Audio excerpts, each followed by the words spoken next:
Next here tonight, as the community continues to mourn the murders of this beloved couple, Mickey Harmon and Jordan Celotto, we're now learning more about the man accused of this heinous crime. The suspect, 34-year-old Bryan Chiclana, was charged with first-degree and second-degree murder. This after police say he was at Mickey and Jordan's home with a knife in hand. This was Tuesday afternoon.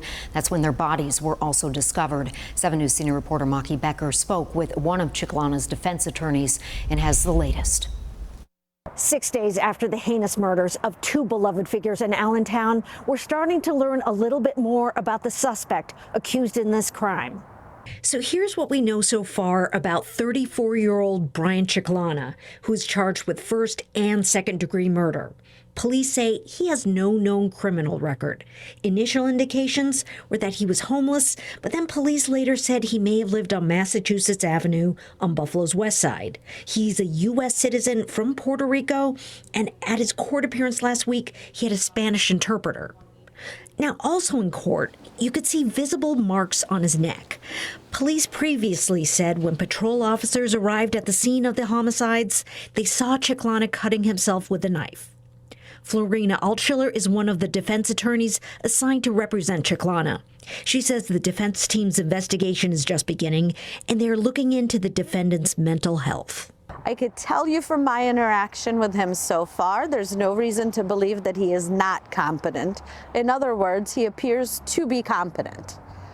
So that's not an avenue that we're going to be pursuing. In terms of mental disease or defect, that is a different avenue, what would be commonly known as the insanity defense. There are no answers to that question at this time, but it certainly is something that we are looking into.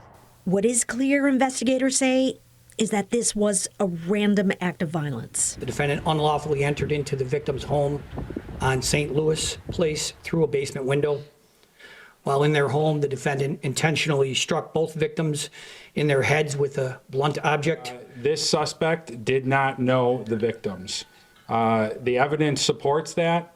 The evidence will also show that the suspect was not welcome at their house. Bryan Chiclana remains held without bail at the Erie County Holding Center. His next court appearance is at Buffalo City Court on Thursday. Mickey Becker, 7 News, Buffalo.